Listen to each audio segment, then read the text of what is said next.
Okay, so welcome, Sally and Susie. Welcome back to the Zoom room. So we just having a little chat about resistance and the journey of awakening and how it can feel, really intense. And how do you deal with the challenges and temptations? So look at, if you look down the right side here, if you're in the unknown world, which is where you've gone, Susie, the challenges and temptations keep coming, and these can be intense. These are not just a little minor irritation. This can be really testing you to absolute core. Who am I? Why am I here? Purpose, meaning. And because the ego has this huge resistance to the journey, and it doesn't want you to go into the abyss, which is the undoing of it. The abyss is where the ego dies. And so it's going kicking and screaming. And this is why, universally, this is the archetype that Joseph Campbell found by studying all the different cultures and traditions and religions, that universally there are these challenges and temptations. And it can seem to get really intense. The abyss is actually the dark night of the soul, where it's coming to a critical point and something's going to die. Sometimes people can mistake this for like, oh, well, my physical life's going to end. Sadly, sometimes it does, because people commit suicide. They can't handle it. But if you're willing to go through this, you go, actually, what's ending is the ego. That's what's ending.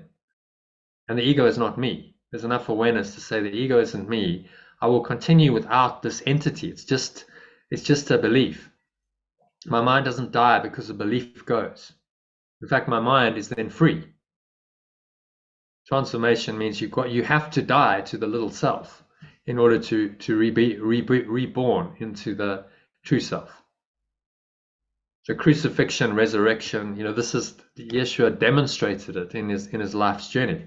That's why that crucifixion, resurrection thing appeals to people. It's one of the universal stories of mankind, because it's part of the hero's journey. We all go through this, into the apparent death, and then a rebirth, a transformation into a higher self, Christ self, that is beyond death and is beyond this world. And so you're just going through this universal journey that everyone's going to go through. What's kicked it off for you is this process. You've gone through, you're carrying on. You've gone out of the unknown into the unknown. And you're now journeying through the challenges and temptations. But remember, you always have mentors and helpers and guides. So this program, myself, Sally, the other people on it are examples of that. There to help you. And as I said, why not? What you really need to do is reach for the guidance and the help. It's internal, but it also comes. The Holy Spirit speaks through other people as well, which is quite helpful. So it can manifest in form through other people and things. So, if you're really being tested and challenged, then you really need to call on the help and the support, because that's what it's there for. And in fact, by reaching into that, you start to trust that there's a power that will see you through no matter what the challenge is. And so this is why the hero ultimately transforms, because he or she realizes that it doesn't matter what is thrown at him or her, he or she can cope. I think, like you both just said there, though, that, where you've said the repression and suppression, and I've spoke about trauma coming up from those first 10 years of my life, but because they were dark, and like Sally's just said, you're embrace it because there's a lot of resistance there. I think that's the whole fear, like you've just said. It's all that whole fear, and probably I am still repressing and suppressing, because that's all I ever did as a child. Do you know what I mean? So it seems like really, it's like going back to those dark ages, like you said, and having to confront and embrace it. And it feels really scary. It feels like, you're telling me as it is, really, to be honest. But there's a lot. But I'm feeling it even when I speak to you. But I'm really glad you used those words, because probably that's the only way I knew how to cope. And I am still doing that, even today. Yeah. Oh, so it's intense and difficult, and this is why it's called the hero's journey. But you will get through it. You're on a deep. This is a deep spiritual path. There is the wisdom of the ages in this teaching of A Course in Miracles. You have a master. I believe the greatest master who ever lived, Yeshua, the Christ. He was called the Christ because he attained that state of mind.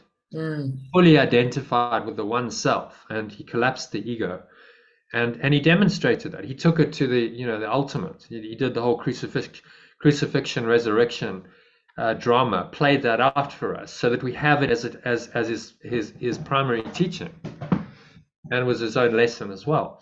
But and then you've got a program now, which I'm deeply committed to this. This is there to help you and support you. That's why we do it daily. So there's a reason why you're sitting here now. There's a huge amount of support in all of that, and you've got to recognize it's okay. It's there. Yes, I have the challenges and the ego's kicking off massively, but I have this power beyond all powers. The Holy Spirit, which is the power of God, of pure formless awareness of perfect love, that's with me. And look, if I look at the forms of it that it's taking in my life, these are powerful forms. These are really helpful and supportive. And so I've got to trust that power will see me through and draw on it more. Now, what's going to get you through is you go, okay, I give everything to that power. I can't do this on my own. This is what the hero realizes. Sooner or later, every hero has to go, there's just no way me, my little self, can do this. So the hero's journey is like, okay, I've got to dive into this very, very deeply, and I've got to call upon this help, and that will get me through. And that's exactly the point of the journey. Without the intensity of the challenge, you wouldn't be forced to go within and call upon these deep resources that are in your own mind. So the challenges bring that out. So it's actually a perfect journey. You need the intensity, you need the challenges and the temptations in order to go, okay, whoa, this is hectic and intense. I really have to do something a little bit different here. My normal ways of coping, aren't gonna cut it yet. And that's when you let go and you say, okay, surrender to God. I surrender. I open myself to this ultimate power, and you do it. I can't do this. The separate self can't undo itself. It's not possible. I can't handle this. I can't direct my own hero's journey. I can only follow. But you think you are doing that, but you're not. No. Because the more I've come on to here, I just think it's all ego. And I don't mean it in a bad way. You are showing now, aren't you, that it is, but even sometimes it's like, before I'll just say things as it is, but now I just think it's all like, I don't know. Like I said, there's a lot of questions coming up. There's a lot of stuff coming up. I'll still be me and do it, but you're like, wow. Yeah, well, you learn that you've got to follow the guidance. What Yeshua is trying to train us to do is follow that guidance no matter what. The last bit of the workbook, the last lessons. So there's 5 lessons at the end. I don't know if have you ever got through to the end of the workbook? No, I've never. It's the first time I've looked at it, and I'd rather go daily rather than. Yeah. No, that's exactly the right approach. But just to give you a clue of where we are, 361, he leaves you the last 5 lessons of the workbook is the same lesson every day, right? So it's kind of saying, okay, important lesson. Let's emphasize 5 times, repeat it to close it out. So maybe just read this because I think it'll bring you a lot of comfort. This holy instant would I give to you. Be you in charge, for I would follow you, certain that your direction gives me peace. And if I need a word to help me. And if I need a word to help me, he will give it to me. If I need a thought, that will he also give. And if I need but stillness and a tranquil, open mind, these are the gifts I will receive of him. He is in charge by my request, and he will hear and answer me, because he speaks for God, my Father, and his Holy Son.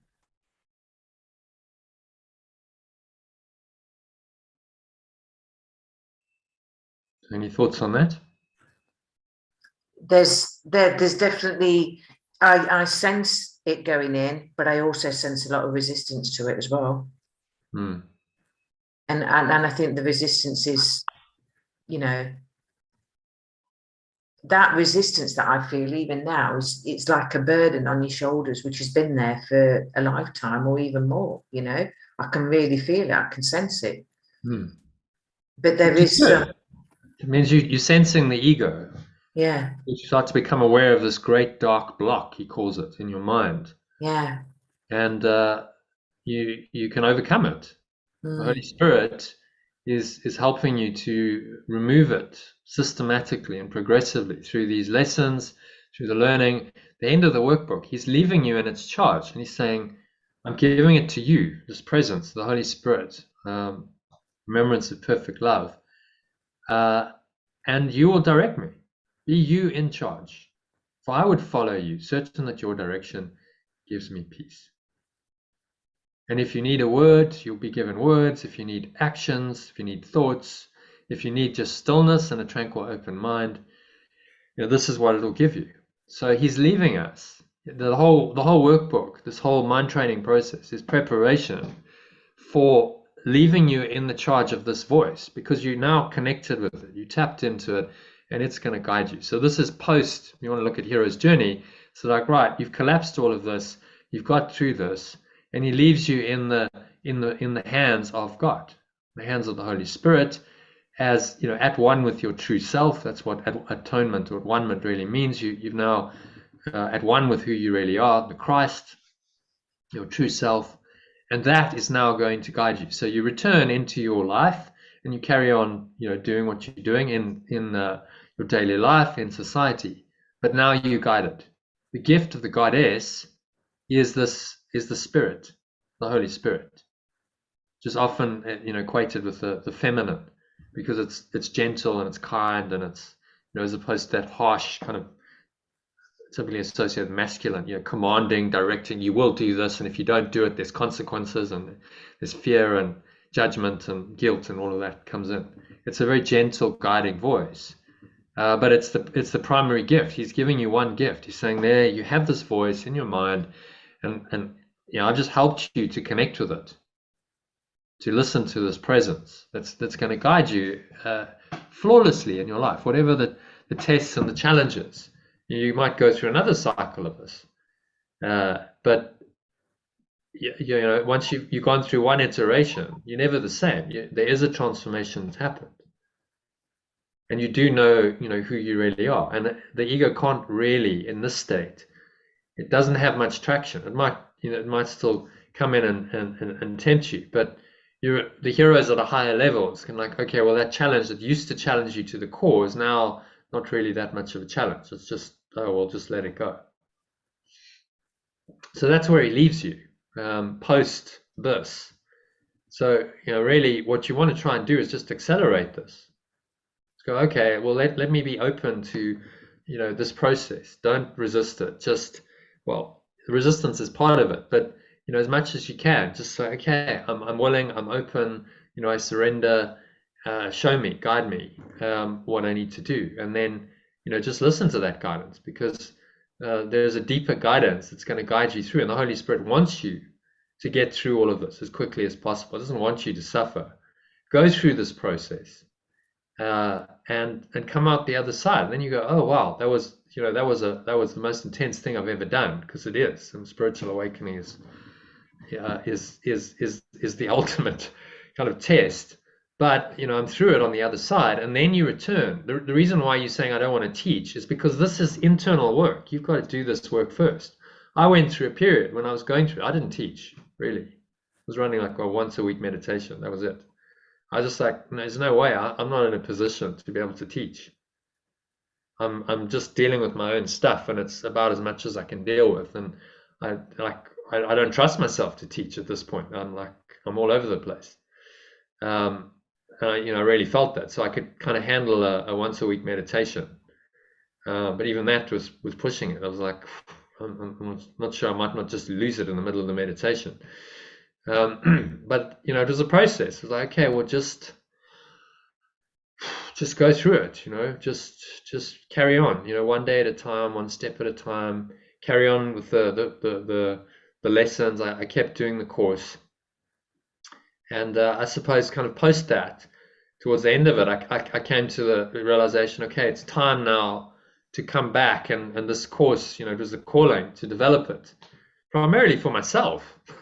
Honestly, I felt like I needed to get back into that teaching mode, and it was time, because in the teaching you learn, and so it was really time. But while I was going through this, no, teaching wasn't appropriate. I was just dealing with about as much as I could deal with. But what do you keep doing with the resistance? Because I'm noticing the resistance is stronger than ever. It may have always been strong, but I'm just noticing it more and more. But it is very strong. Well, you keep on. The resistance is strong, but it's not stronger than the power of God. Because that's the ultimate. So whatever it is that the ego is throwing up, it can be overcome. You have to know that. And there's a mind that does know. Okay, so this is extremely testing and challenging me to my absolute core. But there is a power beyond me. It is me. It's your true self, but it's beyond the little self. It's beyond the ego, that is there to help you and guide you. And you call upon it. You say, okay, help me then. I can't do this on my own. No one can do this on their own. You need the power of pure formless awareness to help you. And so you start calling on it more and more. You say, okay, whoa, this is getting really intense, but okay, Yeshua, Holy Spirit, and all the mentors and helpers and guides in this world, and in other planes that are there, help me. Just help me. I need your help. I need your support. I need your guidance, and I'm open to it. And so that's how you overcome the resistance. I'm willing. It's the willingness. He emphasizes willingness throughout the course, saying you just need to be a little bit willing. Just be willing to listen. Just be willing to follow guidance, because it will always be there. You will never be without help. In your darkest hour, the light is there to help you, because that's how it works. It's a universal light that's there to help everyone. God, this power of love, wants every mind to come back to it. And so it's always going to be there. In your darkest hour, you will find the light. And that's the universal archetype that Joseph Campbell found. It's like, where people universally over thousands of years have been through this process. So it's there. Yeah, I think you're right as well. You're not, fortunately, Susie, you are not the exception. You're not the only person who's going to go, oh, no, Susie's on her own here. Susie's going to go through the abyss, and then that's it. It's just going to be darkness, because that's not how it works. But it's good to listen to you, because I too feel that trust, and again, I think the trust thing is coming back from childhood as well. When you don't trust yourself, and that's really hitting deep, and like you've just said about trust as well, where you can't trust yourself, and it's like you just wonder where it's all coming from. And it's like, you're right in what you're saying, it feels like an explosion. You just want to put a lid on it, because even when I wake up, the voice is so, and I think, how can that be so strong when that's not the way I want to be? That and it's the power of the mind, isn't it? You've got a mind, and you've invested for years and years, not just this lifetime. Thousands of years, maybe hundreds of thousands of years. Who knows? A long, long time. You've invested in this thought system by thinking these thoughts over and over again, by feeling the emotions, and so it's a program, the operating system. It's the default operating system of your mind. So, to use an analogy, imagine you're now starting to go into your PC and you're going to undo Windows. It's possible. You can install another operating system, but Windows isn't going to like that one bit. Windows is the operating system. So it's the same way. This is an entity in your mind that seems to be running the show, that operates your life, that operates Susie, this entity called Susie. And now you're going, no, you're not in charge anymore. You're not the operating system. Actually, I'm going to install another operating system, which, by the way, is quite opposite to you. And this is one or the other. You can't have both operating systems because they contradict each other. And of course, the existing operating system is gonna have a huge resistance to that. It's going, no, absolutely no way. I'm in charge. I'm the operating system. Don't forget it. And that's the resistance. But the other operating system, the Holy Spirit, says, okay, that's fine. Bring it in. Welcome it in. Look at the operating system of the ego reveal itself. Is this something you want? Is this a nice operating system? Is this something you want to allow to control your mind and your life? And you're a puppet. You're a slave to this. And that awareness will tell you, no, this is insane. You have an insane operating system. Yeah, like you said, it's very powerful because you can wake up to that awareness, because that's it. Everything is awareness, but the more attention you're giving as awareness, I feel it's just getting more and more, And yeah, I have to stick to awareness, because if I don't, it's so easy for stories to start coming up, and it's like, no, I'm not going down the story routes. I know it's just be aware of what's happening, be aware. But like you said, because it's so powerful and 95% of it is subconscious, you're just like, it's so easy to fall back in when you're just watching as well. Does that even make sense? And I just think you're contradicting everything.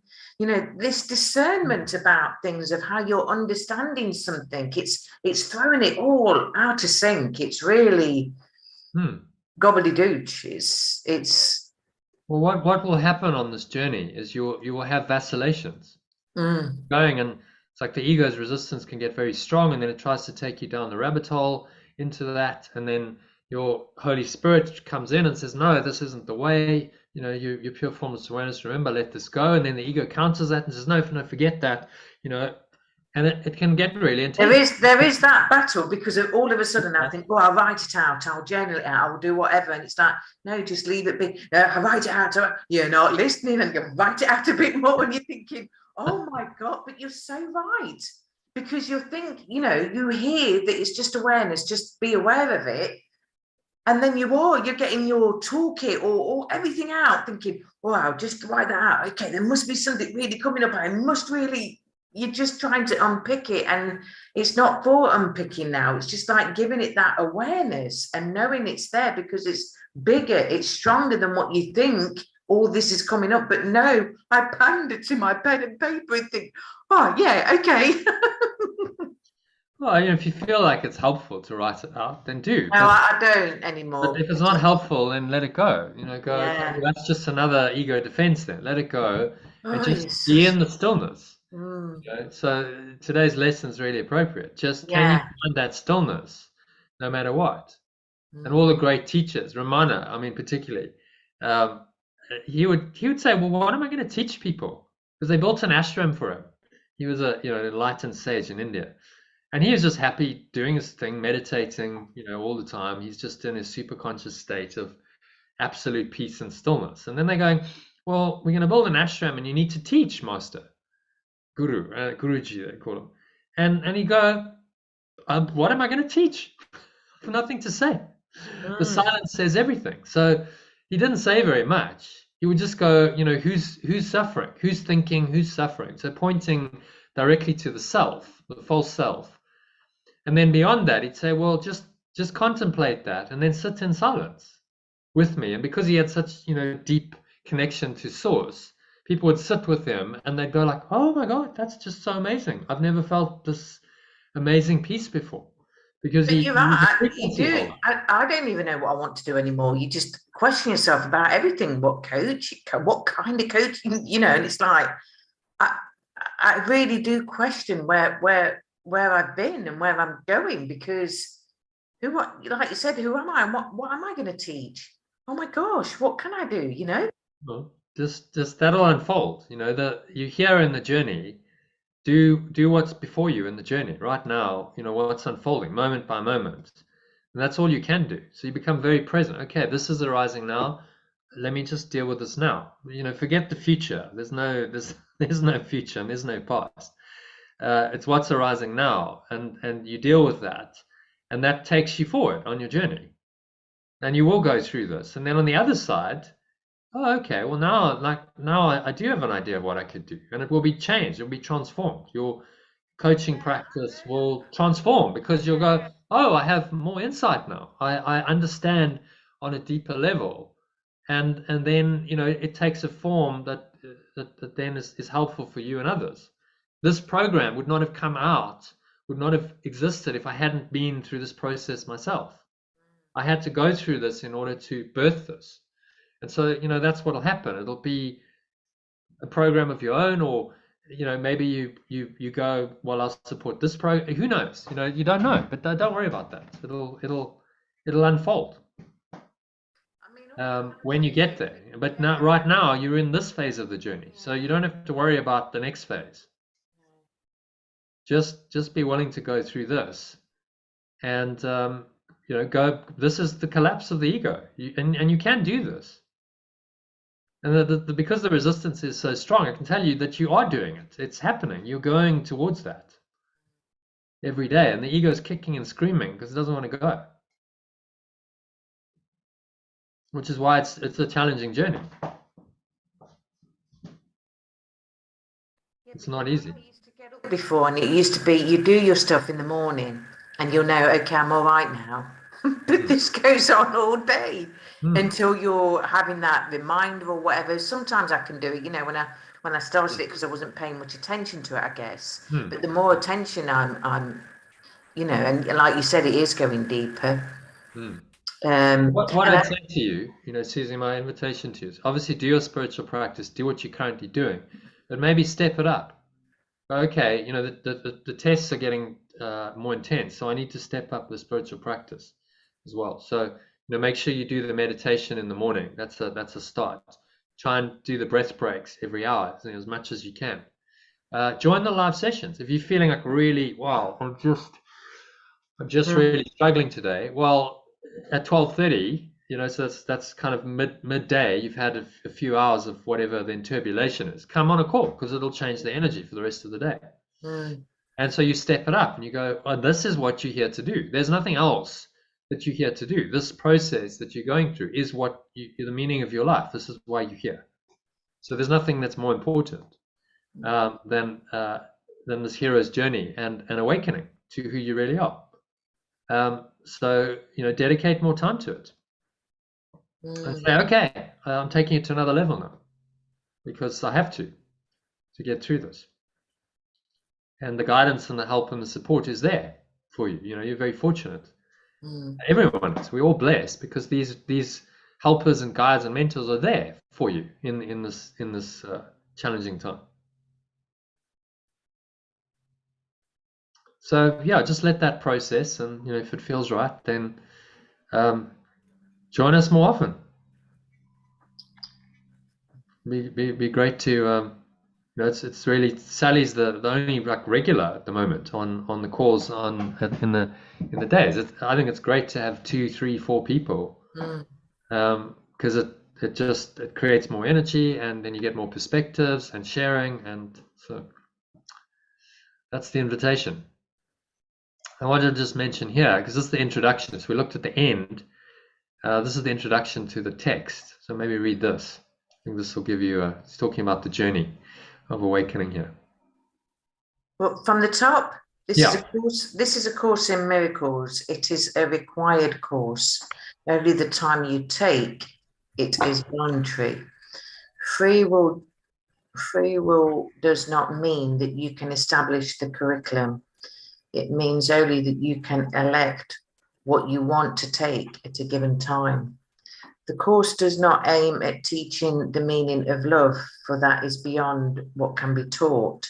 It does aim, however, at removing the blocks to the awareness of love's presence, which is your natural inheritance. The opposite of love is fear, but what is all encompassing can have no opposite. This course, therefore, be summed up very simply in this way. Nothing's real. Nothing real can be threatened. Nothing unreal exists. Herein lies the peace of God.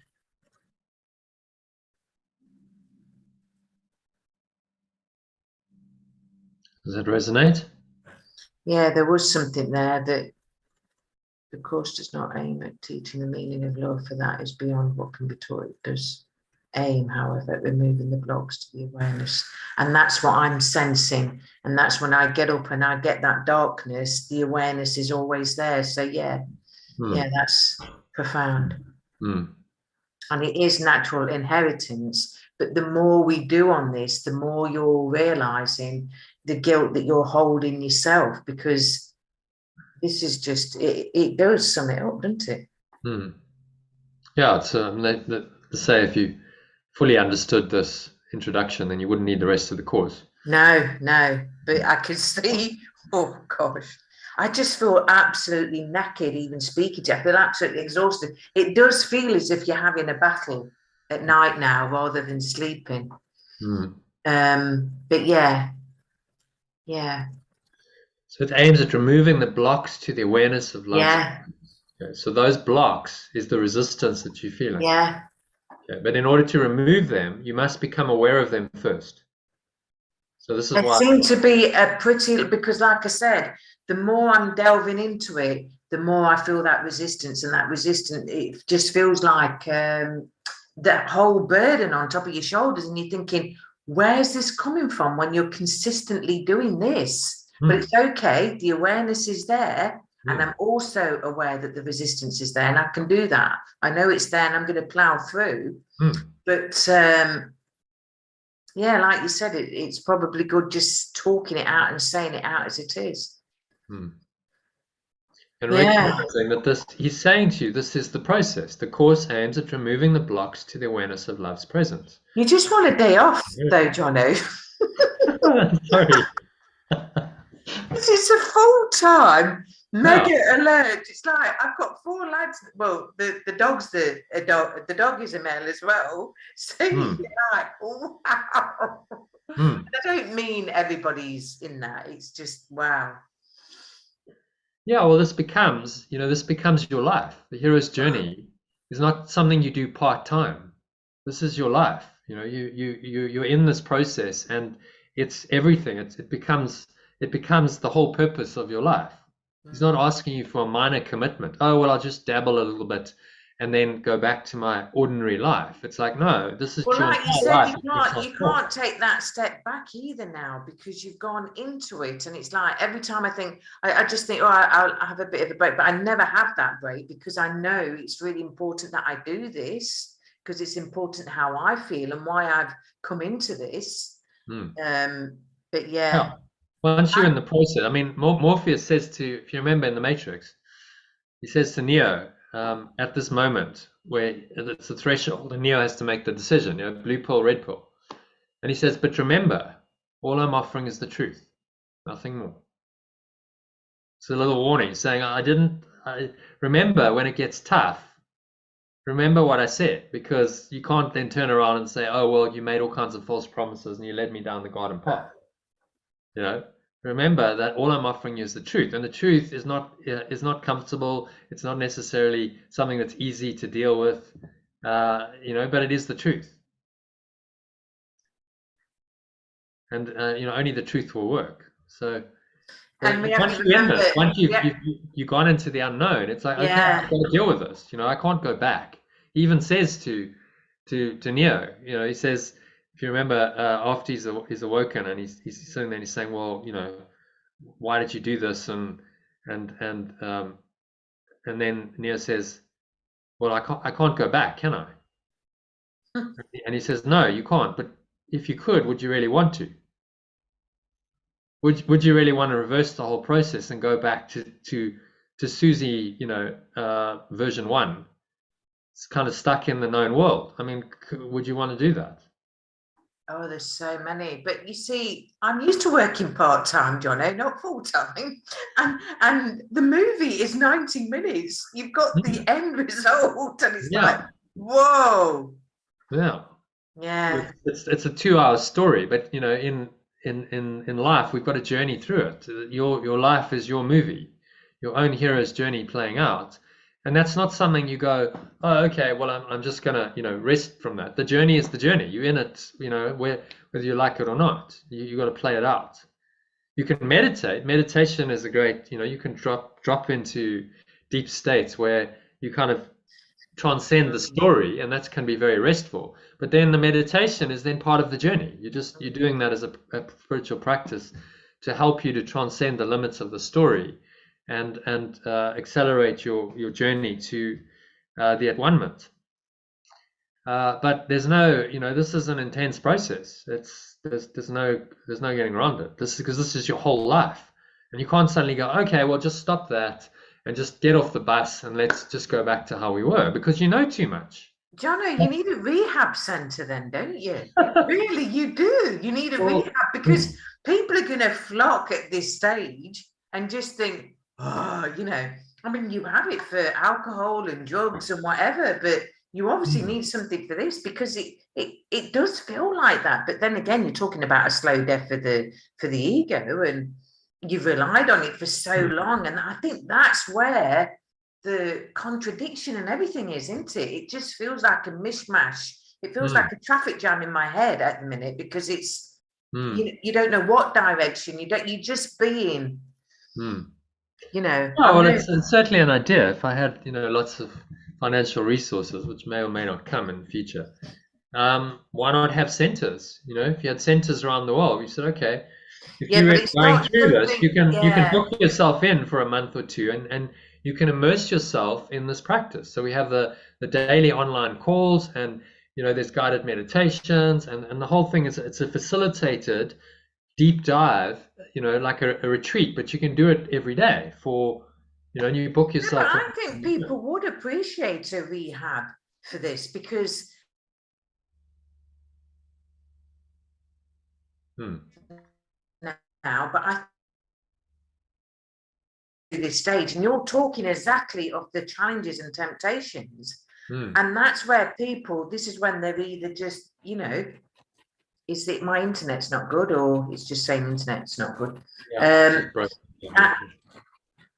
you're just like thinking to yourself, this is the crutch, isn't it? This is like really walking in that sludge. So rehab sounds good for it, because not that I want to do it, not that I'm going to take anybody down it, because now I'm doing it, it's like, whoa, I would never ever, unless that person, you've got to have your free will on your own to want to come down here, or well, you have to choose. This is why the choice, Nia was given the choice. It's a choice. You have a choice. You can go back to sleep, you can do whatever you want, but if you choose to go into the unknown, then Kansas is going bye-bye, as Cypher said. This whole buckle your seatbelts, Dorothy, because Kansas is going bye-bye. And that's like, everything's going to change. And that is a reference. It was a reference to the hero's journey, because Dorothy in The Wizard of Oz was a classic hero's journey. So it's all going to be transformed, and, hold on, because the known world is going bye-bye. And if that's what you choose. So, I guess you don't have to go somewhere physically. The reason I created this program was it's there as a support for someone on the hero's journey daily. In your daily life, you don't go anywhere physically. You're doing your daily life, and the challenges and temptations are coming up in daily life. But you can come into the room every day for a few hours, and you've got all the resources to support you outside of that, to help you, to guide you through this process. So it's like, okay, I'm never on my own. I've got these resources, I've got the support, and I don't feel like I'm alone. I'm part of a community. I think the more you're talking, the fear is the love, isn't it?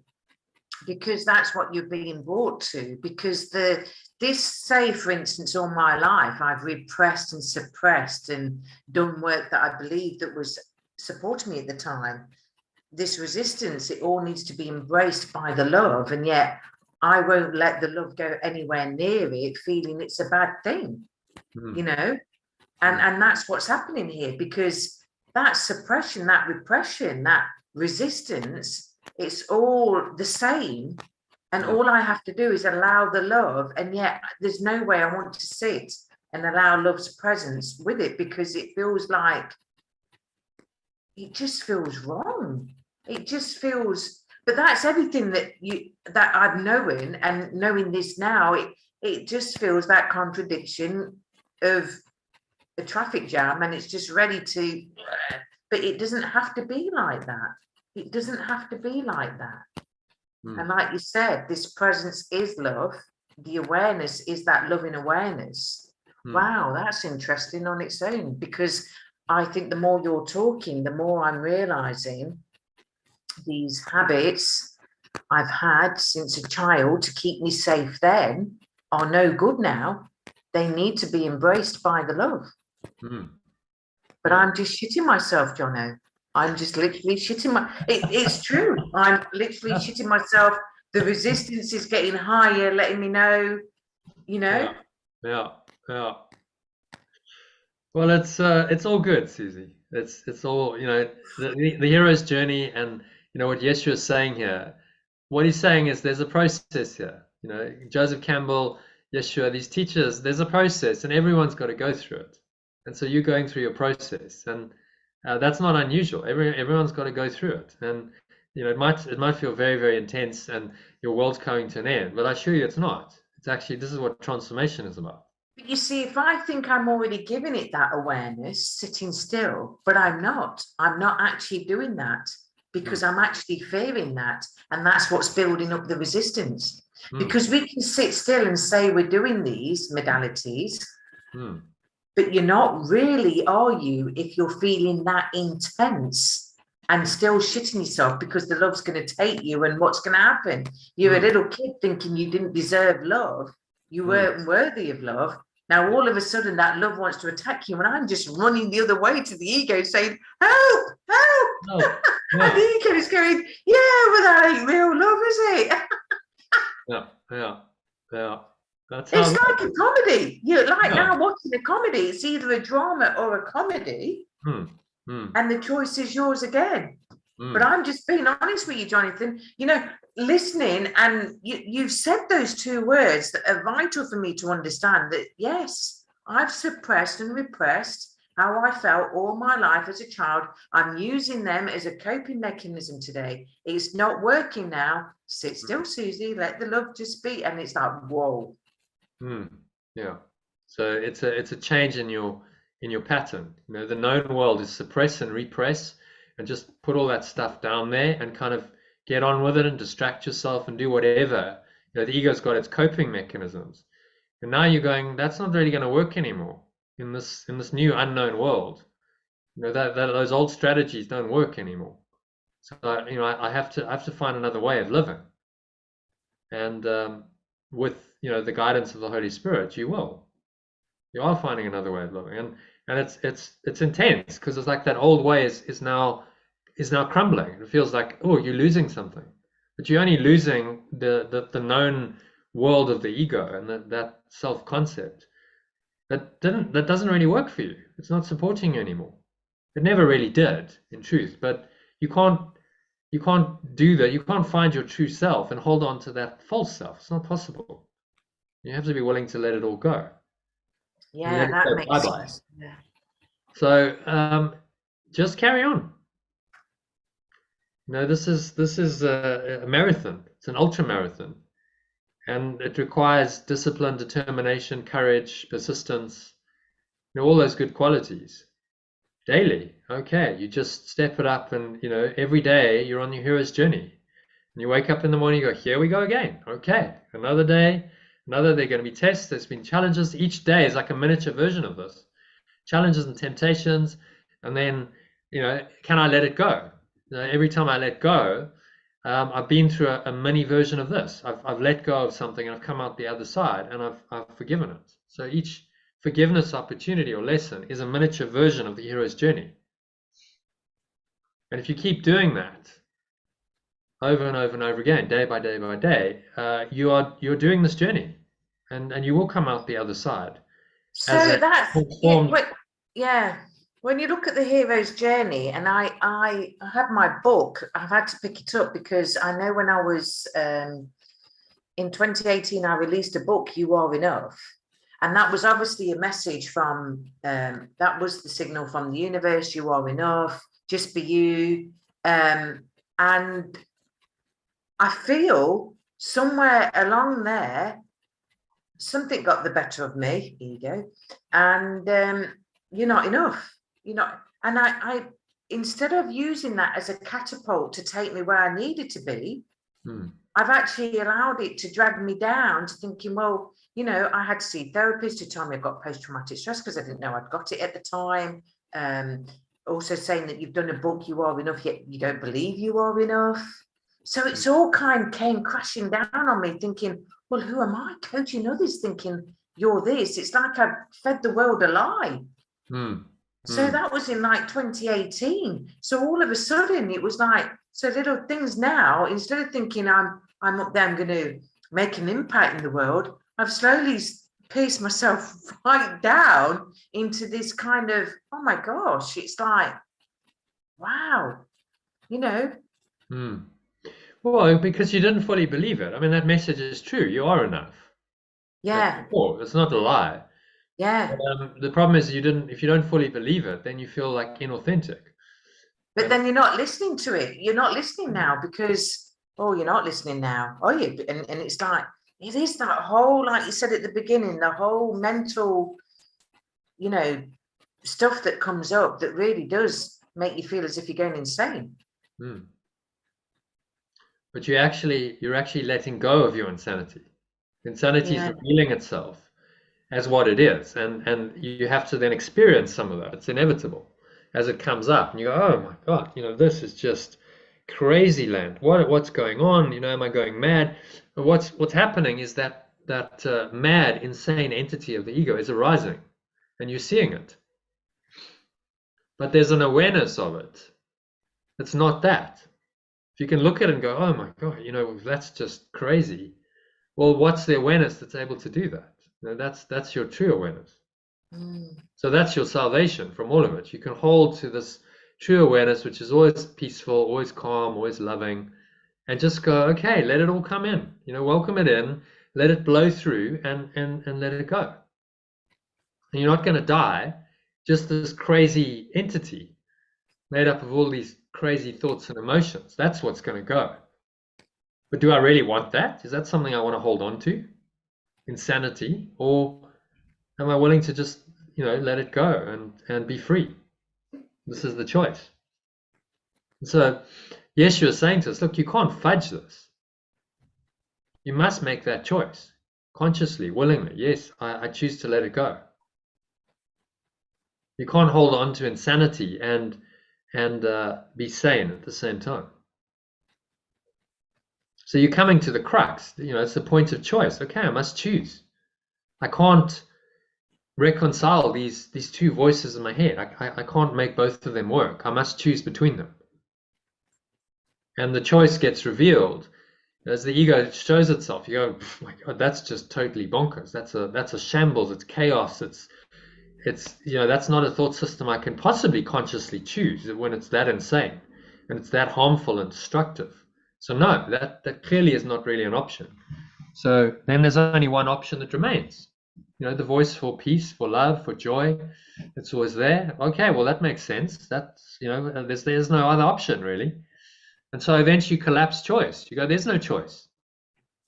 That the other voice, the insane voice, just ceases to have any attraction for you. There's no choice. There's only one voice, one loving awareness, which takes you back home.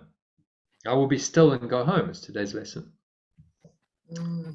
I will be still and go home. So let's move into it. I've got to go in about an hour and 10 minutes, just so you know. So let's see if we can get through this It's a short lesson, and we'll do a meditation, so it should be fun. So, Susie, if you can read the quote for us, learning how to be still. Learning how to be still, to really be still and let life happen. That stillness can become a radiance. I've learned this from some of the great actors with whom I've worked. So this is Morgan Freeman, who is an interesting guy. He's quite spiritual, and he's obviously on his own journey of awakening, and then using his position as a well-known actor to help that. So what is he talking about here? If you read the first paragraph. Today's inspirational quote, Morgan Freeman, the well-known American actor, talks about stillness, letting go of the need to control life and the inner radiance or awareness that shines from you when you're able to do this. He also mentions the great actors he worked with had this quality, which he implies is what made them great actors. So letting go of the need to control. That's what he's saying. Stillness can become a radiance. You let life happen. And so these actors are people who let go, and they let this presence shine through them in their work. And that's the flow. It's the presence doing it through them. They're not in charge anymore. You see a really great performance on screen or stage, and you go, wow, I can see there's something coming through that person. They're allowing it in.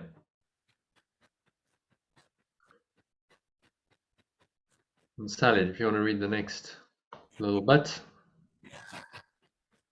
Where are we up to?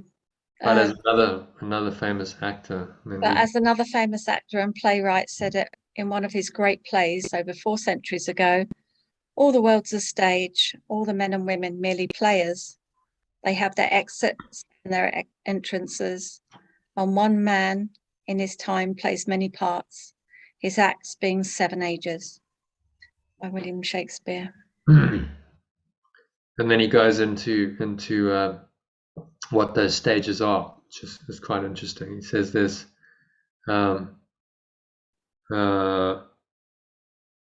his youthful hose. So then he goes through the stages. At first the infant, mewling and puking in the nurse's arms, and then the whining schoolboy with his satchel and shining morning face, creeping like snail, unwillingly to school, and then the lover, sighing like a furnace with a woeful ballad made to his mistress's eyebrow, and then a soldier full of strange oaths and bearded like pard, jealous in honor, sudden and quick in quarrels, seeking the bubble reputation, even in the cannon's mouth.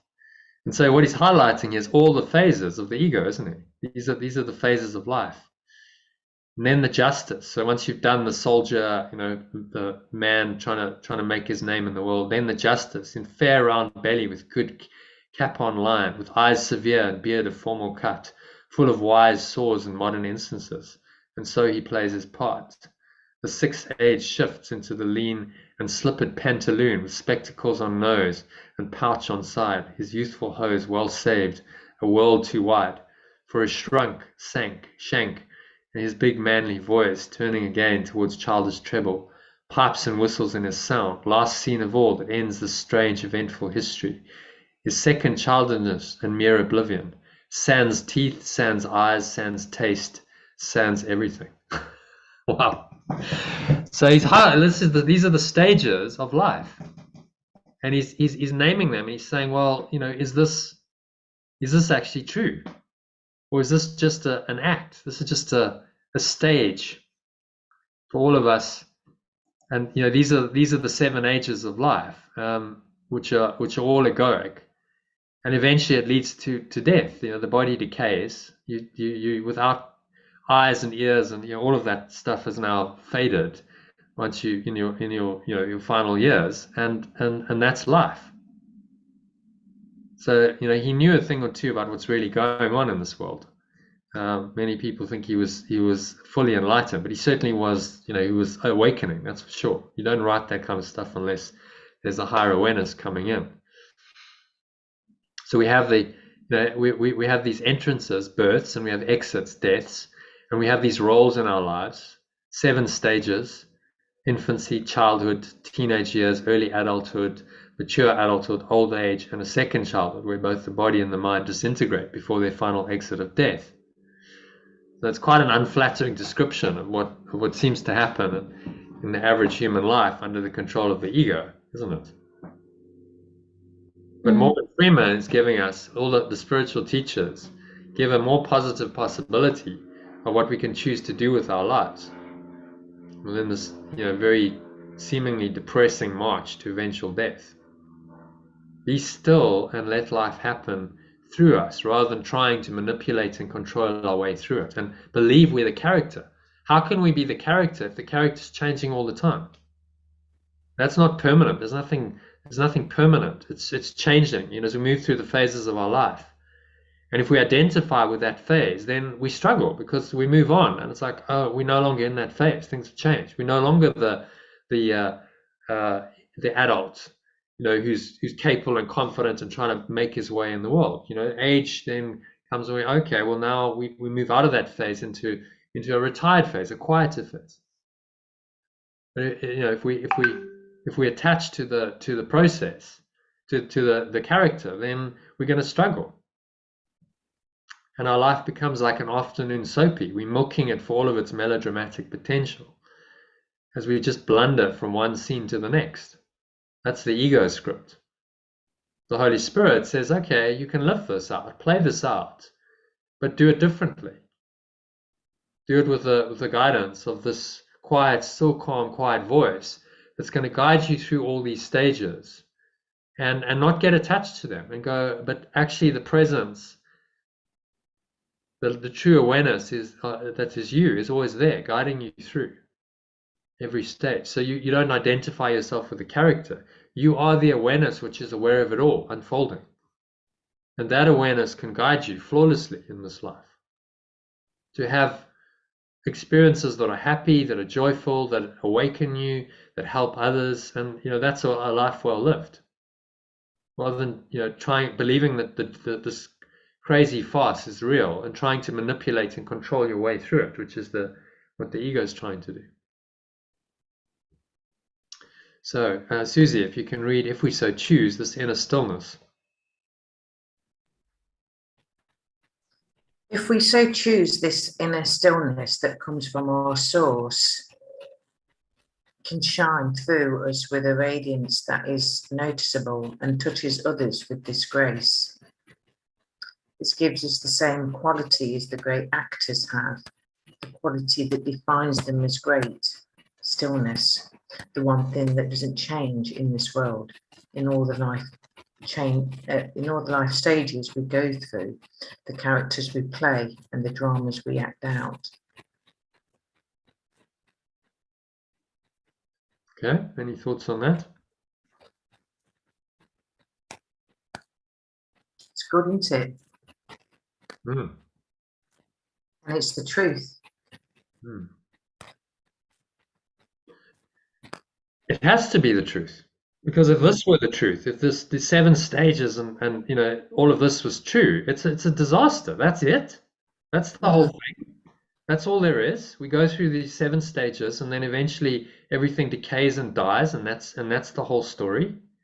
And that's ultimate purpose and reality and meaning. Can you find it in a dream like that, a nightmare like that? This is what Shakespeare is saying. But what is aware of all of that? What's the fundamental awareness that doesn't change through all of those stages? And that's been called many things: awareness, presence, God, source, Father, love. Doesn't matter what you call it. Stillness is just another pointer to it. Okay, can you just be still and sit in that presence and just observe, witness everything, all this changes that happen in your life and in the world? Can you witness all of that from the still presence that's not moved by any of it? It says, I am what I am, the I am presence. God spoke to Moses and he said, well, what should I call you? And he said, just say to people that you spoke to the I am that I am. The name of God is I am that I am. That fundamental presence that just is, which exists in the stillness and the silence. You don't have to try and create that. You don't have to do anything with it. You just have to allow it in, sit with it. It remains untouched by all of these illusions. It's the same at our birth as at the hour of our death. It's the one thing that doesn't change. But if we allow it into our minds, then it can really help us. And that only happens when we let go of the need to control. We say, okay, I'm not in charge anymore. I'm not trying to control this. I'm open. Let this presence come through. And that shows up in your life as what we call flow. So Sally, maybe you want to read this next one. So stillness is the source. So stillness is the source of what's been called flow in life that allows us to play the starring role in the movie of our life with the effortless ease and grace of a great actor playing a lead role in a movie or one of Shakespeare's plays. In fact, Sir Laurence Olivier, possibly the greatest Shakespearean lead actor ever, was heard after a particularly brilliant performance as Hamlet, saying that he was both elated because of his amazing performance and worried because he had no idea how he did it and wondered if it would ever happen again. And this is how it goes. The truly great performances in any area of life are never under our conscious control. They just happen through us if we can let go of needing to control the situation and just get your ego out the way. So if ever you have anxiety about anything, just let it go. It'll happen. It's just going to flow. In the moment, you'll be given what you need to be given, and it's only if you block that you get into trouble. So my experience in speaking, sometimes you can get a bit anxious. You public and you're like, oh, what am I going to say? And it's going to be fine. Just let it flow. All you have to do is drop into the state where you've let go of the need to control, and you just let it come, and it'll come. And it's so simple. And so the really great, anyone who's doing anything great, sportsmen, actors, speakers, writers, it's like, okay, just let it come. It's not me anymore. I'm not in charge. So there's no performance anxiety. All I've got to do is drop into the state of flow, the stillness, and allow this. And let go of the little self. I think he was a great singer, an opera singer or something. He was like, oh, you do this process before. And it was like, what are you doing? Someone asked him. And they said, no, I'm letting go of the little self. That's got the anxiety, the performance anxiety, and is self-conscious. Whenever you become self-conscious, that's the problem. Great performances don't come when you're self-conscious. They come when there's no self. You've dropped that.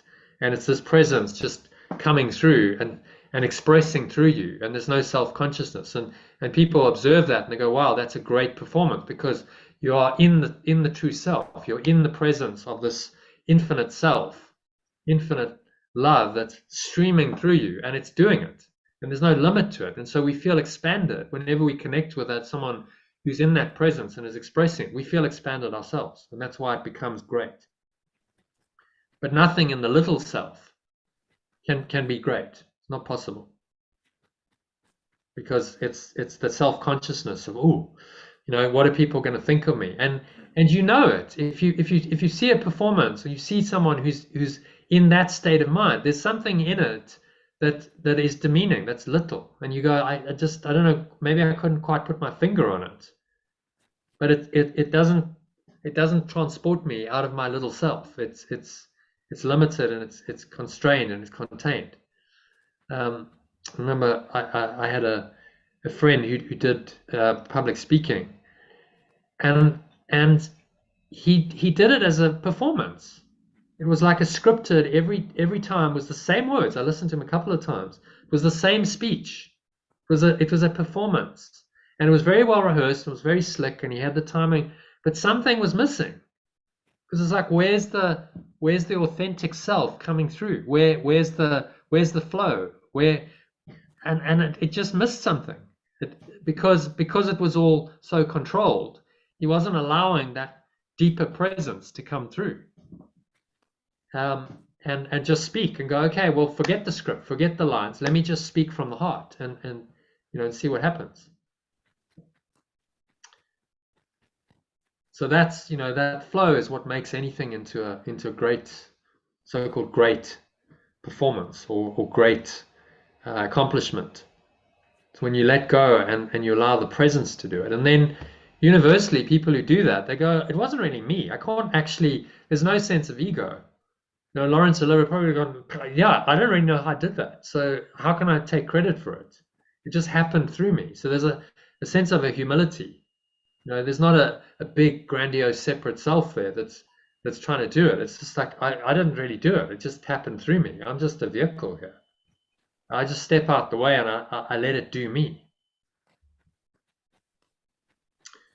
So I encourage you to listen to this discussion on the 6 stages of the development of trust that I sent out a few weeks ago, because we go into this. The development of trust is, I should put the link there actually. Let's find it. I think I did listen to that one. I will listen to it again, I think. Yeah. It was interesting. Development of trust.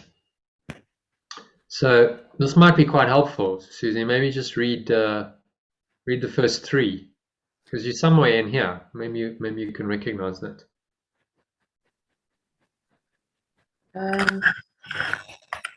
First, they must go through what might be called a period of undoing. This need not be painful, but it usually is so experienced. It seems as if things are being taken away, and it is rarely understood initially that their lack of value is merely being recognized. How can lack of value be perceived unless the perceiver is in a position where he must see things in a different light? He is not yet at a point at which he can make the shift entirely internally, and so the plan will sometimes call for changes in what's seen to be external circumstances. These changes are always helpful. When the teacher of God has learned that much, he goes on to the 2nd stage. Okay, does it resonate? Period of undoing. But what would you have to let go externally for it to happen? Well, sometimes you let go of relationships, jobs, material possessions, businesses, all kinds of life changes that can happen that seem on the surface to be loss. Oh, you're losing stuff. But actually, are you really losing stuff, or really all you're seeing is that they have a lack of value? And so the change is really helpful. It's helping you to realize, what's important. And so almost always, something like that can be a catalyst for spiritual growth. It seems like things are being taken away, but actually they're not. It's part of the transformation. I was listening to a guy the other day, and he started a website called minimalists.com about minimalism, just like living with less. And he was like, yeah, I was living at large, I was in my mid-20s. I had the, great career. I was earning lots of money. I had a wife. I had a house. I had lots of possessions. It's the American dream. And he said, and then in 1 month, I lost my marriage, got divorced, and my mother died. And he said that was a catalyst for him reevaluating his whole life and saying, well, what am I really doing? I'm really obsessed with these possessions and acquiring stuff. Is this really what I want to do? And then he goes and he has to clean out his mother's stuff because she's passed away. And he said she had so much stuff, just years and years, like 14 different overcoats, and just her place is rammed with stuff. And he's going, and what was it all for? Because she's now no longer here. Why did she hoard all this stuff? And so, like, in that process of getting rid of all of her stuff, he starts to look at his own life and go, well, maybe, maybe there's a lesson here. Maybe I need to let go of my stuff. And so he goes back and he declutters his life and he lets go of 90% of his stuff, just sells it, gives it away, gets rid of it, and starts living, a much simpler life, and he's much happier. And so there's an example of exactly that. Something's been taken away, two things in his life, but actually it's necessary. The plan will sometimes call for changes in what seem to be external circumstances, exactly, as that happen. And that happens so often for people, to help them to actually undo. So, it doesn't look good, in the sort of personal growth mindset. He had it, he'd done it. Oh yeah, you're successful, but actually he wasn't. He wasn't living his authentic self. So he needed the trauma of something difficult happening in order to catalyze the transformation of himself and then his life, and then become truly helpful. So now he's teaching people minimalism. In a society obsessed with consumerism, he's teaching the opposite. Well, that's pretty valuable. That can be a path to awakening if you go there. So that's a start for a process. So you may have gone through that, or there's a period of undoing. You still feel like stuff's shifting and changing. Maybe not on the physical level, but in your mind. And now, this is where I think you are, a period of sorting out. Yeah. You want to read that? This is always somewhat... Next, the teacher of God must go through a period of sorting out. This is always somewhat difficult because, having learned that the changes in his life are always helpful, he must now decide all things on the basis of whether they increase the helpfulness or hamper it. He will find that many, if not most of the things he valued before, will merely hinder his ability to transfer what he has learned to new situations as they arise, because he has valued what is really valueless. He will not generalize the lesson for fear of loss and sacrifice. It takes great learning to understand that all things, events, encounters, and circumstances are helpful. It is only to the extent to which they are helpful that any degree of reality should be accorded them in this world of illusion. The word value can apply to nothing else. So remember that all things are helpful. What you're going through now is helpful. Things, events, encounters, circumstances are helpful because they are all helpful in your awakening. Yeah, I guess the biggest thing for me in the shift is the business-wise, thinking there is no business. I don't give no value. So I really, and it really upset me because I felt that I was making a difference. I may have done, but I believe it was all done through trauma now. And I think that's really been a sticky situation for me. So what's happening is you're going through this period of sorting out. So yes, while you're sorting out your own mind, it's very difficult to teach others. Oh yeah. You're turbulated yourself. So don't try it. Just go through the process and understand on the other side, when you come back on the return journey, once you've been through the transformation at one-ment with who you really are, then you return. That's how it works. And you return. But you do feel really lost without it because it was such a part. But then I've had to do this just recently, John. I had to look back at all my jobs, and it's like career was never it for me. I was really shit at really knowing what I wanted to do as a career. And it's like, I think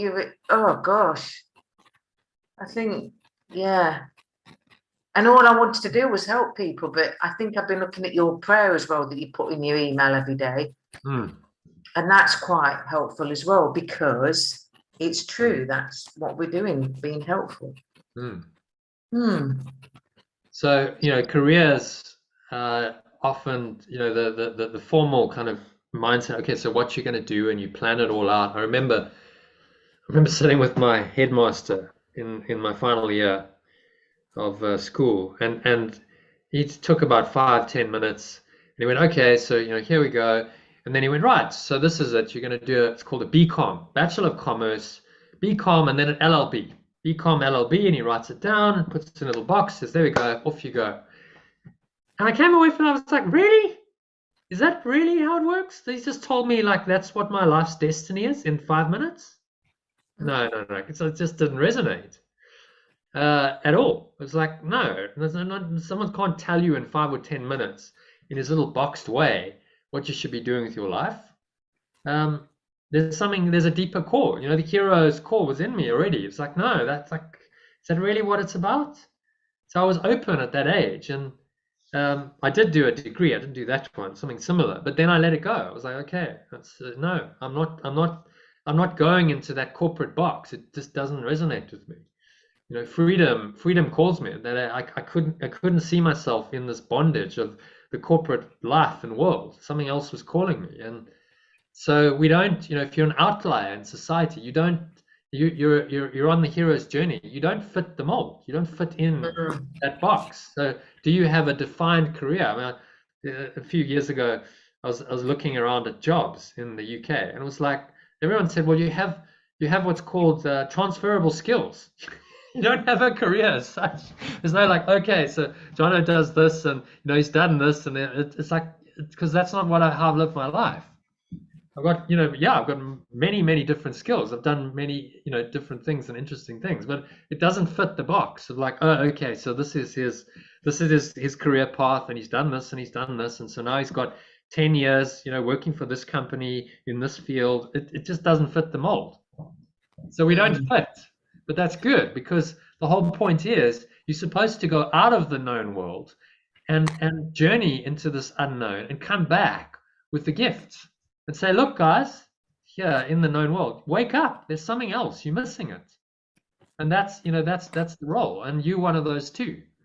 I still feel I need a career advisor at my age. It's not something I've... Just listen to the Holy Spirit. The Holy Spirit will guide you as to what you should do. And that becomes an expression of your true self, which is your own highest purpose. And it's also there to awaken others, and it will guide you in that. So the Holy Spirit's the ultimate career advisor. What should I be doing now? But there's a process to this.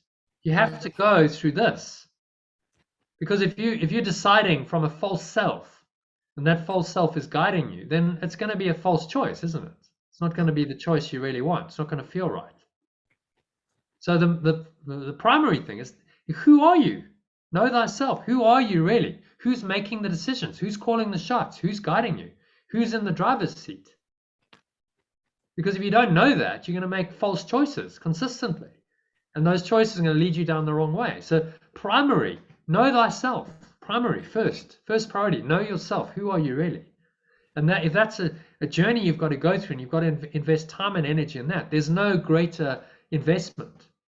Nothing that will yield greater returns of that investment of your time and energy in that process. Because if you really know who you are, then that's now running the show. You've installed a different operating system, and that's now going to guide you. And that will take you to an entirely different level of operation, a miraculous level that you couldn't have done if you hadn't gone through this, which is what's happening now for you. So it's all good. It's all happening for you. And on the other side, what you've done, you'll take that and you'll build on it, and something will happen that's miraculous. It'll be like, okay, so you've done that, you've written a book, you've had a business that's kind of, it's degrading. I had to go through the same process. I had a business in South Africa, and it was going okay. It's like I had a group of people, and I could run workshops and retreats, and I had to let it all go. It was like, am I ever going to do this again? And for years, I wasn't sure. But it was necessary to go through that, to come the other side, and now I'm doing something that is on a higher level, no doubt, and it's more profound and more impactful for myself and for others. And but I had to let go in order to allow that to unfold. And sometimes it takes years. So just surrender to the process. Go through the primary thing is go through your own transformation. Be willing to go through your own hero's journey. And everything else will follow from that. And then the third stage, maybe just read that, because that might be helpful. I think you're somewhere between stages 2 and 3. Period of relinquishment. Are you reading it, did you say?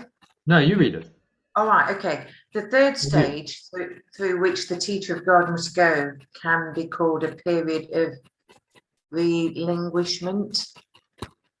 If this is interpreted as giving up the desirable, it will engender enormous conflict. Few teachers of God escape this distress entirely. There is, however, no point in sorting out the valuable from the valueless unless the next obvious step is taken. Therefore, the period of overlap is apt to be one in which the teacher of God feels called upon to sacrifice his own best interest on behalf of truth. He has not realized as yet how wholly impossible such a demand would be. He can learn this only as he actually does give up the valueless. Through this, he learns that where he anticipated grief, he finds a happy light-heartedness instead. Where he thought something was asked of him, he finds a gift bestowed on him. Okay, does that resonate? Yeah, because all the lads have now gone to Scotland to go to Ben Nevis, and I'm staying here with the dog. And my husband did say to me yesterday, "Oh, what are your plans?" I said, "Well, I don't know. I ain't doing nothing. Just looking after a dog." "Oh, don't you want to go and see somebody? Don't you want to do something?" I says, "No." And he says, "All right, I wish I had asked you now." I says, "No, sorry, but it's the truth. I don't know what I want to do. I don't know where I'm going, you know." And he says, "All right, okay then. See you in a few days. Bye." Yeah. Well, you're awakening. The truth is you don't need to go anywhere physically. No. The journey is an inner journey. Hmm. You're not going to find the truth on Ben Nevis. You're going to find it in your in your own mind. Yeah. So it's difficult to explain that if someone's not on the journey. It is really, because I didn't want to, but he said straight away, "I wish I had it." But I says, "But then I'd be lying to you saying that, oh, I'm going to do this and do that, and I can't do that. You've asked me, and I'm just being honest." You know.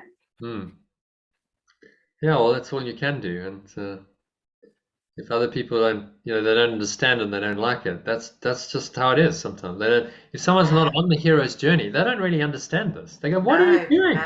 Why are you doing all this stuff? This crazy spiritual stuff. Forget it. Just come back into the known world. Just be the normal, it's like every day, who we think you are, and just carry on like that." I mean, that's because that's their perception of you, and they don't necessarily want that status quo to be disturbed. So, the threshold guardians are often people in your life, special relationships, etc. Go, no, whatever you do, don't do that. Just stay as you are. But you can't listen to them if you want to transform and find yourself. You have to go out of that, because unless they're awakened, then they're not good guides. They're the guardians of the known world, the ego's thought system. You can't listen to that, even if they happen to be your husband or your wife or some kind of special relationship. You've got to listen to the truth within you. And follow that. One of my biggest learnings was I had to decide that I was not going to listen to my father ever. It's like, well, it's a wrong thought system. This is not going to help me in my life. So I can't listen to that voice, because it's the voice of the ego in my own mind that's limiting me. I can't listen to it. So that means, yes, I have to accept my relationship with him is not going to be very good. It's just, that's how it goes, because we're never going to agree on anything, but so be it. That's just how it goes. I'm not attached to that, having to make that relationship work. It's like, it's okay. It doesn't work because we have completely different mindset. So it's never going to work. And I've just learned to accept that. And I don't spend much time with him, because what's the point? There's no resonance. He doesn't understand me at all. Has no idea of any of this. Stuck in the known world. And so he can't help me on my journey. So I move on. And you find people who can help you, and those are often not your biological family. They're other people who, awakening or awakened, who are on the journey, who can understand it. Oh yeah, okay, because I've been through that. I'm experiencing myself. Yes, these are the mighty companions we have who help us on this path, and we realize we're not alone.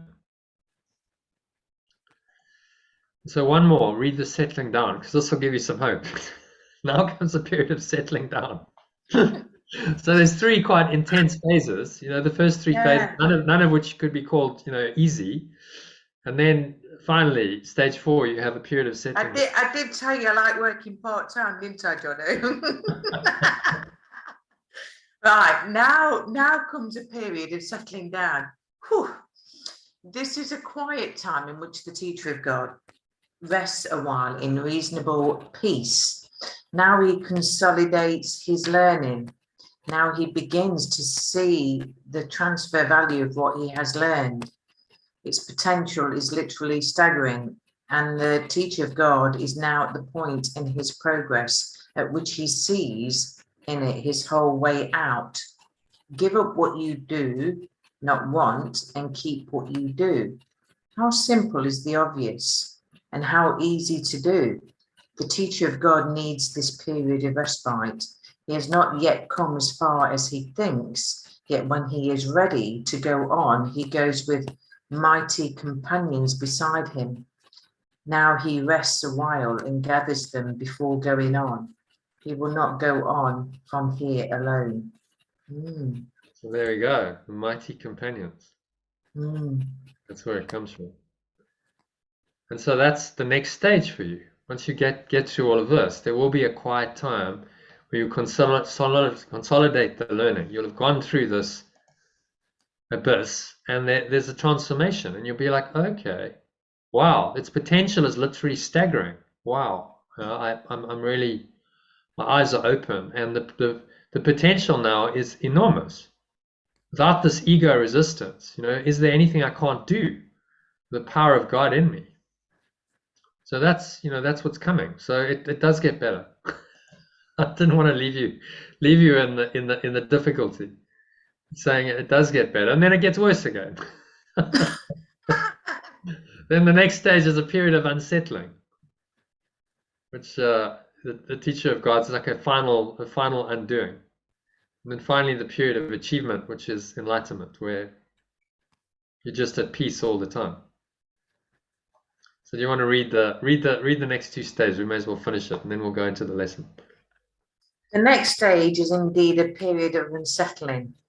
Now must the teacher of God understand that he did not really know what was valuable and what was valueless. All that he really learned was far that he did not want the valueless, and that he did want the valuable. Yet his own sorting out was meaningless in teaching him the difference. The idea of sacrifice, so central to his own thought system, had made it impossible for him to judge. He thought he learned willingness, but now he sees that he does not know what the willingness is for, and now he must attain a state that may remain impossible to reach for a long, long time. He must learn to lay all judgment aside and ask only what he really wants in every circumstance.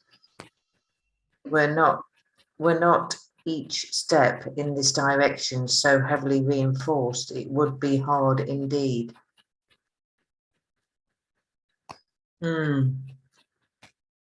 So again, you come back. He's saying you've kind of done it at first grade, but then you come back and you go, okay, now there's this unsettling again. It's the final willingness to say, okay, I'm willing to let it all go. Every scrap of the ego's thought system, every part of its mindset, and every projection of it, which is the entire world that I think I live in.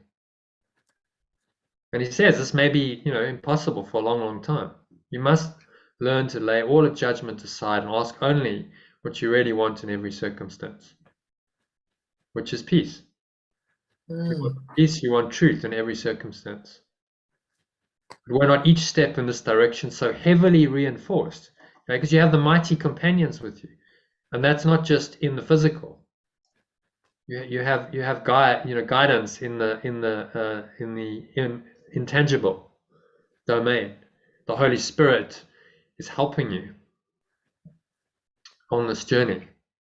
And then finally,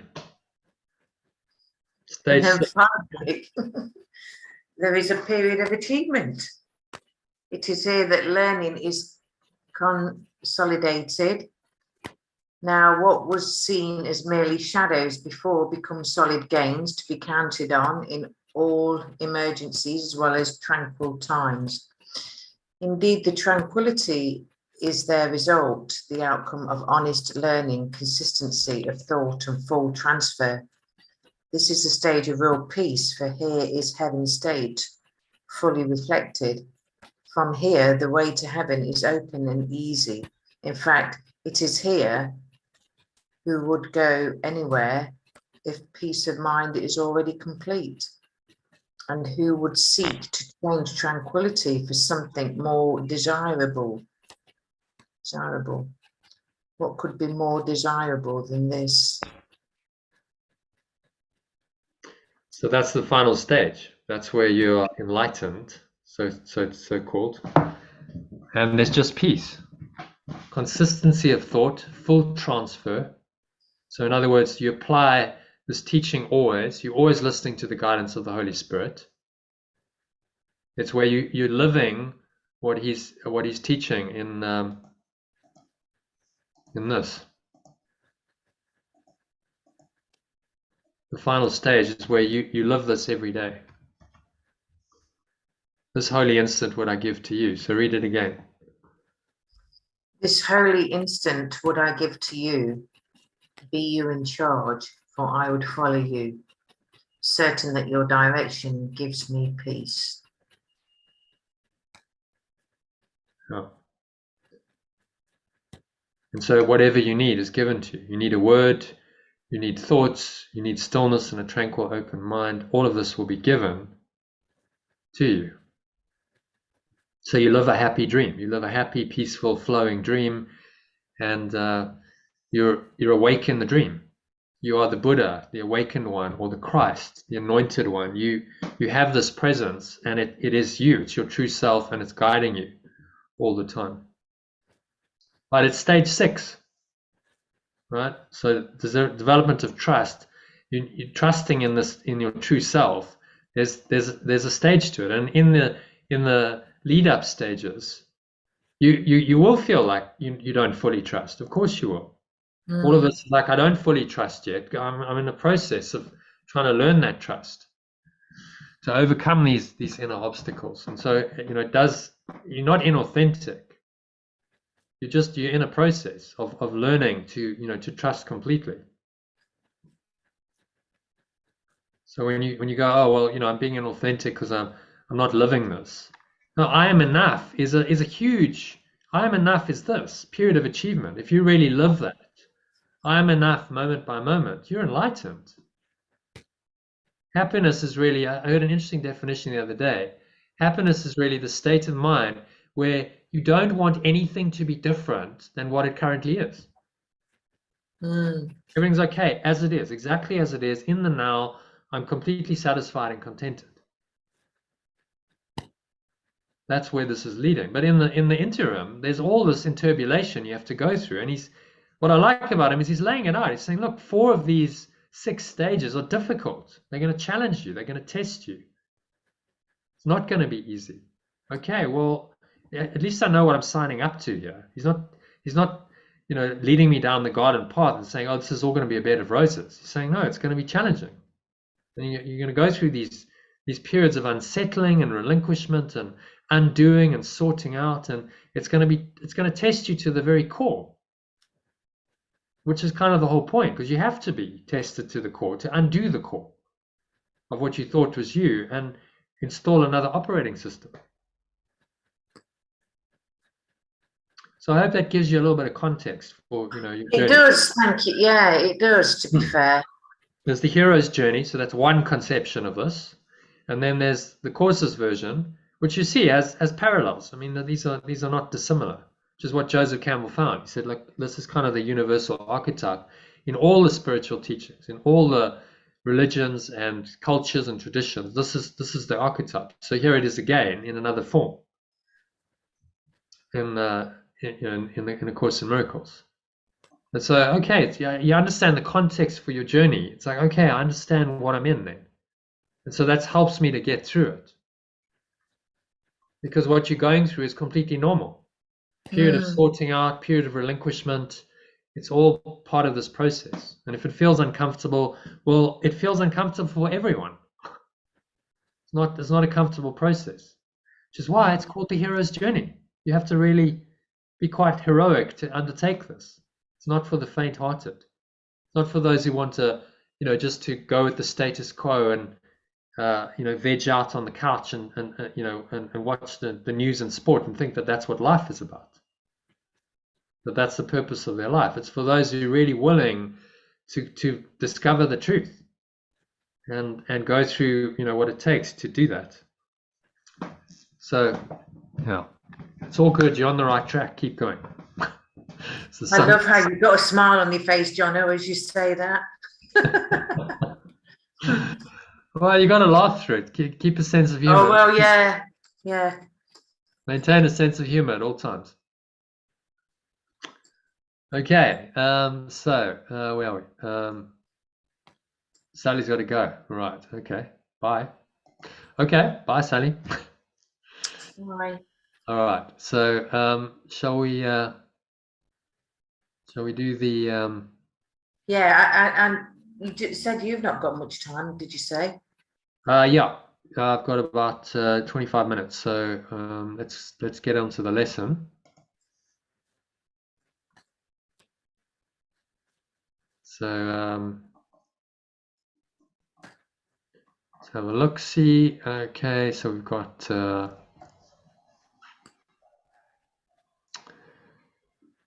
So read this because that's the intro to each lesson. So there's the introduction to this review. We don't have time for that now, so read it in your own time. So yeah, there's the lesson. If you want to read, in fact, let's go to this version of it. You want to read the I'm not a body, I'm free. I am not a body, I am free, for I am still as God, perfect love, created me. Extended me, yeah. Let's go here, actually. So I've got the full lesson there. So I'm not a body, I'm free. I want to read the alternative.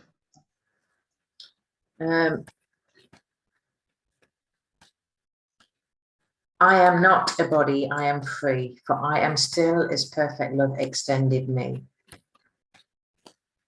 So that's the framework. It's again like a sandwich. He does this as like, okay, so you set the tone, that kind of creates the awareness, and then you go into the lesson, and so it'll drop in on a deeper level. So then read the lesson.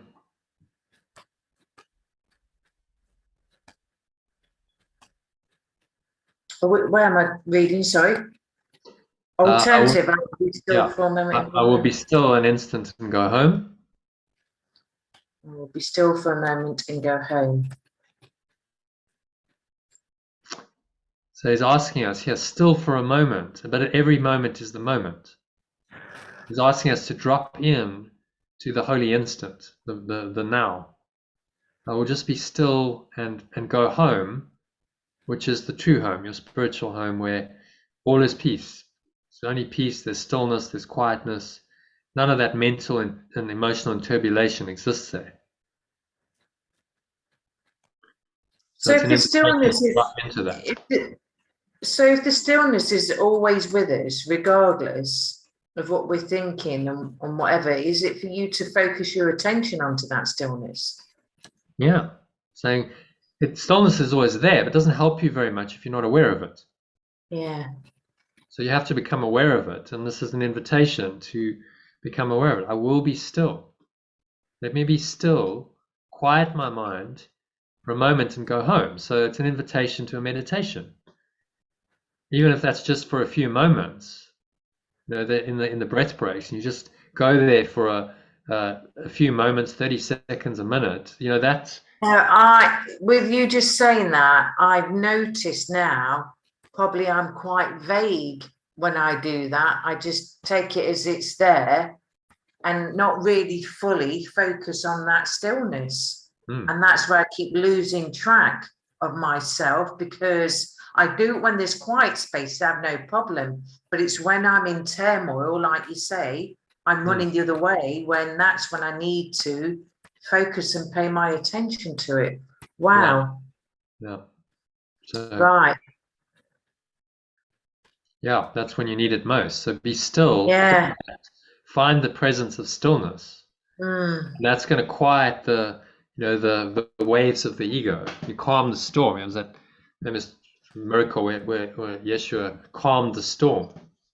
Whether that actually happened was just symbolic, but he was calming the storm of the stormy mind and bringing calmness and peace. So it's an invitation to do that. And then read, there's just a very short little bit there. Why would I choose? Why would I choose to stay a moment more where I do not belong, when perfect love itself has given me its voice to call me home? So what it said, perfect love, because it's... Yeah, well, the original was God. Oh, right, yes. Why would I choose to stay an instant more where I do not belong, when God himself has given me his voice to call me home? So that's our translated language. A moment more. Why would I choose to stay a moment more? This is not an invitation to instant suicide. What he's asking you to do is to go within. Why do I want to stay a moment more in this inturbulated, difficult, chaotic thought system that is the ego, where I do not belong, when perfect love itself has given me its voice to call me home, which is within me. Heaven is within my mind. And so at any point I can go home into this presence. It's always there. It's never left you. So every moment there's the invitation to drop into that and leave the ego's world and go home. And the enlightened state is simply people who are home. They rest in that presence even while they operate in the world. And the world doesn't really affect them because their presence is guiding them.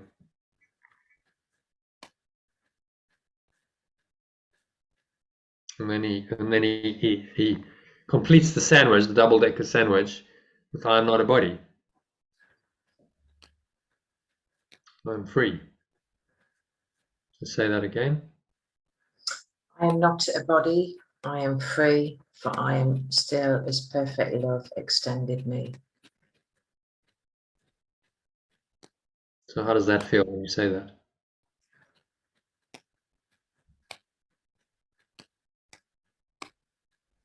It's here, isn't it? Stillness, it's here. It feels great. It's just knowing that you need to pay attention. Gosh, there's a lot of nuts and bolts falling out of my brain at the minute. Because you've just,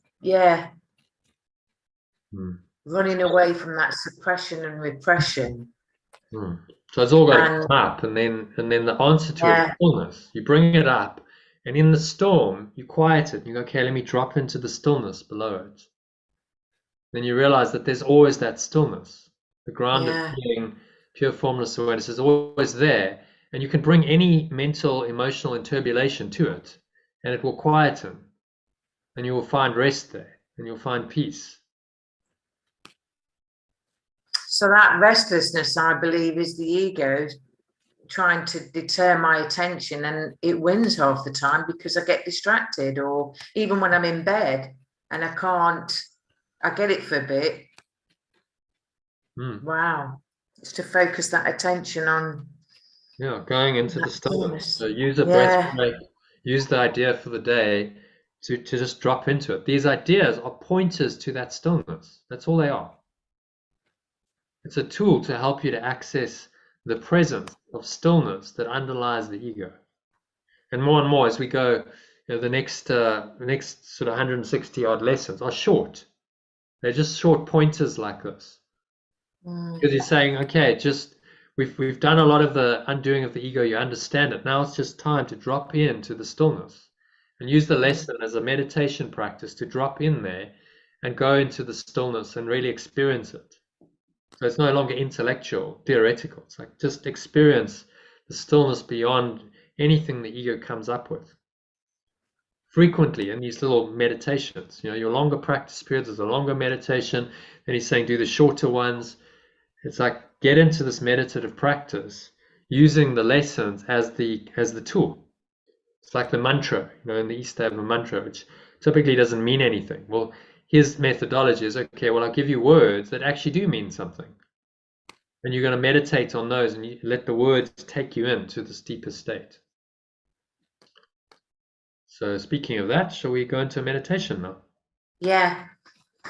Okay, so making yourself comfortable. Just put yourself on mute. So sitting comfortably, feet shoulder width apart, back straight, cup your hands in your lap. Close your eyes. And start off by taking a nice deep breath in through the nose. So breathing in, noticing how the stomach rises and the chest rises. Subtle flow of air in through the nostrils. Clenching the sphincter muscle, which is a muscle used to lock the energy in, draw the energy up the spine. Into your heart center, put one hand on your heart to connect in with your heart space.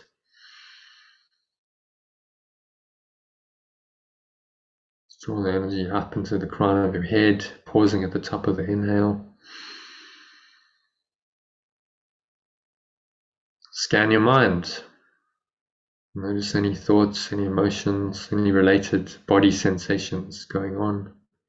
For you, particularly anything that feels negative, limiting, contracted, constricting in any way, shape, or form.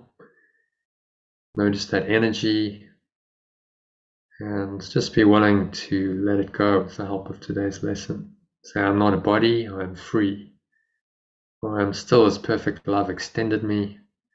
And so I will be still this moment and go home. And home is the state of heaven, pure formless awareness within your mind. So exhale, have a sense of letting go, releasing.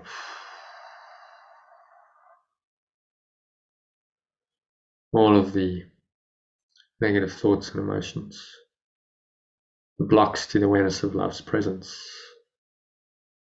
blocks to your stillness and your peace. You blow them away with the breeze of your breath. Imagine they're like dark clouds leaving you, going, gone. Pull the lower stomach into the spine, expel the last remaining air out. And just rest here in the peace and the stillness. It's been called the peace of God, peace of perfect love in our translated language. It surpasses all understanding. It's not something intellectual. It's a deep peace. It calls you home into the deepest part of your mind, beyond all the crazy thoughts, ideas, beliefs, emotions that the ego sponsors. Just be willing for these moments, extended moment, a few minutes, to go home, just to sink inwards to this deeper presence. Let it arise, let it be there in your own awareness. It is your true awareness. Only this awareness is true. Nothing else is true.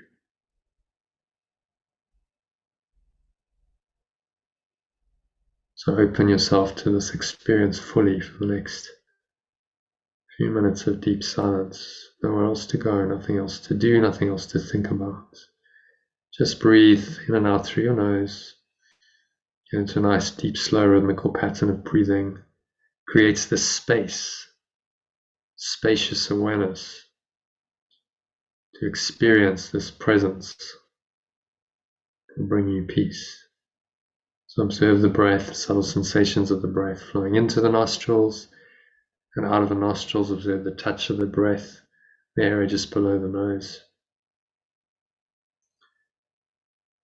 Let that process just happen to you, through you, and for you. And just observing the breath, you still the mind. Create the space for this awareness to arise. And if thoughts come in to seemingly distract you, disturb your peace, then just observe the breath. So the breath is just a tool, a useful pointer. The reason you breathe is because it's a way into presence, a way into the stillness, which is all that's important. So the breathing itself, practice is not important. It's what underlies it. It's the destination. It's taking you to the state of mind. So remind yourself of that, and you do it because it's a portal, an opening to the stillness that you yearn for. So use it now for that purpose. Just breathe, observe the breath flowing in and out through your nose, and to take you deeper and deeper with each breath into the stillness, quietness, calmness, peace of God, the peace of perfect love that passes all understanding. Surrender to that for the next few minutes of deep silence.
So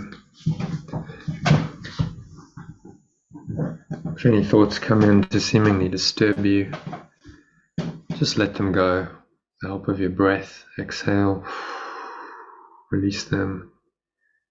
So they're like cloud patterns, just leaving you. They cannot disturb the blue sky, just the eternal presence of love.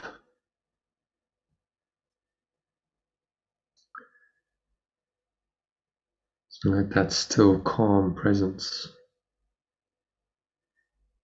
arise in your mind.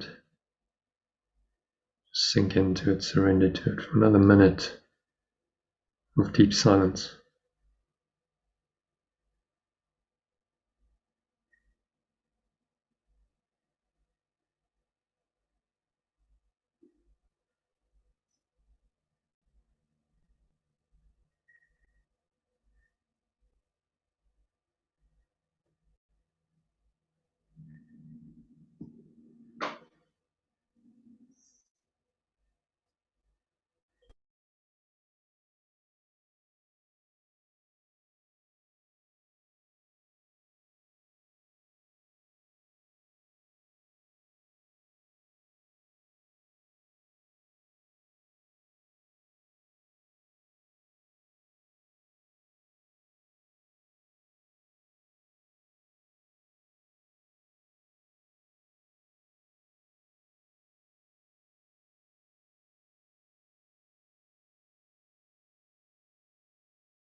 So just gently coming back, this deep state into an awareness of the body, and the breath, and the senses, and the world. On the count of 3, you're going to open your eyes. So 1, just breathing in, noticing how the stomach rises and the chest rises, subtle flow of air in through the nostrils. Scan your mind again to notice any thoughts, emotions, and sensations in the body.